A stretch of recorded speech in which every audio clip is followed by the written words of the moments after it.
In the second half of the 19th century, one of the oldest of all European nations produced its greatest ever cultural achievements. For the people of Norway, the later 1800s represent a golden age of national creativity. In music, the works of Edvard Grieg captured the essence of the Norwegian spirit. In literature, the plays of Henrik Ibsen brought him fame far beyond his northern homeland. And the final years of the 19th century also saw the emergence of a remarkable Norwegian artist, Edvard Munch. Strindberg said the human spirit had awoken from its solitude and found itself without power because it had lost touch with the transcendental.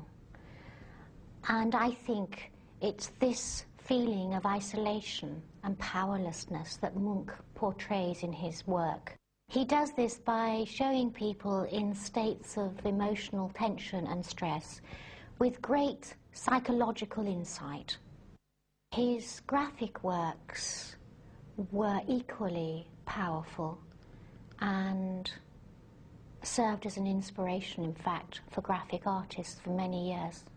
Edvard Munch is seen really as an inheritor of Van Gogh's concern with the human condition, human emotion. His work has become symbolic of the human condition as Munch's work, be it The Scream or The Sick Child.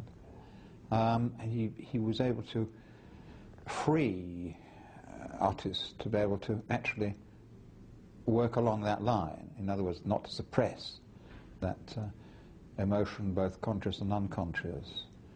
And the background of Scandinavia and the Northern European, of those mythical tales of horror and of drama, is brought into the mainstream of European art. In 1893, it was Edvard Munch who created one of the defining images of the modern age. At the start of the 21st century, this single painting remains as contemporary and as relevant as it has ever been. This is a perplexing, enigmatic work, an expression of the darker side of the human condition by an artist whose own life was deeply troubled. Munch grew up surrounded by sickness, madness, and death. All his life, he had difficulties with relationships, especially with women. By middle age, he had become an alcoholic, a condition which led to a nervous breakdown. But by this time, Edvard Munch had triumphed over his traumatic life with the genius of his art. Edvard Munch was born on the 12th of December 1863 in the Norwegian town of Løten. He was the second of 5 children born to middle-class parents who moved to the Norwegian capital when he was just 1 year old. What is now the city of Oslo was then known as Christiania, and it was here that Munch's lifetime of troubles began. When Munch was 5, his beloved mother, Laura, died of tuberculosis, followed 9 years later by his favorite sister, Sophie. Later, both his father, Christian, and another sister became mentally disturbed. It's said that Christian Munch took to praying obsessively, often for days on end, and his son, Edvard, later recalled a childhood of misery and darkness.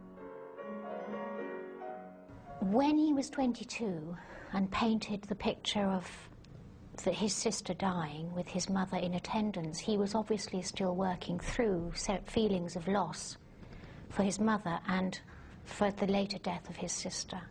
I think his early childhood affected his paintings until after his nervous breakdown in 1908. In fact, he refused to have treatment for his depression or his addiction to drink before that time because he felt that he would lose the impetus and intensity which was informing his painting. In other words, he wanted to work out his neuroses himself through paint. At this time, the influence of childhood experience on adult life was not fully understood. The works of Sigmund Freud were yet to be written. But there can be no doubt that Edvard Munch's miserable childhood had a lasting impact upon him. As an adult, he described how illness, madness and death were the black angels that kept watch over his cradle and stayed with him throughout his life. This is reflected in much of Munch's greatest works. One can very often simply think of Munch in terms of psychological being and the problems he had as a child. And it is a fact, I think, that when you have been through traumatic experience as a child, that never leaves you. And I think this is certainly the case with Munch. I don't think that the traumas of his early life, I think they're always there, and they fed and were the source material for many of his very powerful paintings. Munch's childhood could be described as tragic, and its effects never fully left him as an adult. But his early years did have occasional consolation. Following his mother's death, he was looked after by an aunt, Karen Jolstadt, a woman with a hobby that was to play a significant part in Munch's life.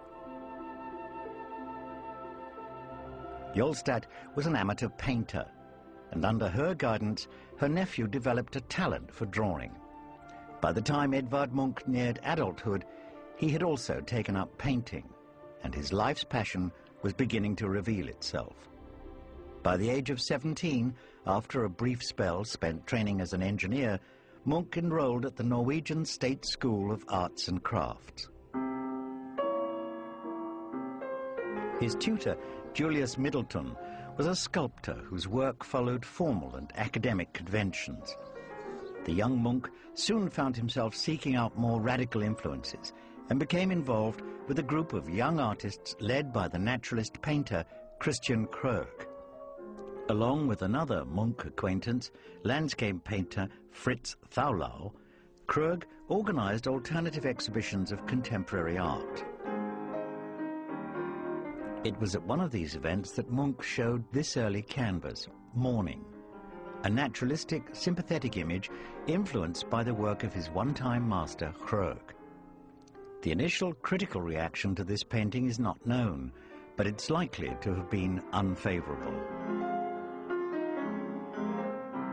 Munch's early works were heavily criticized, especially when he became involved with an even more radical group of creative minds, the so-called Christiania Bohemia.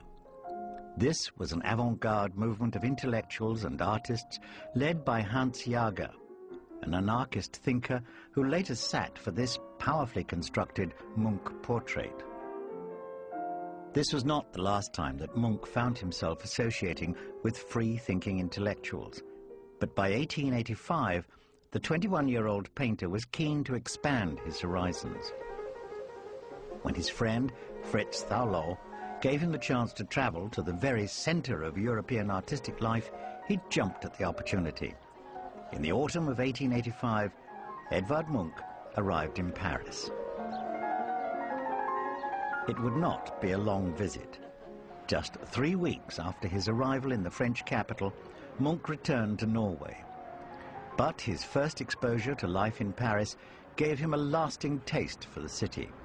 It also gave him a chance to experience the most exciting contemporary development in the world of art, the Impressionists.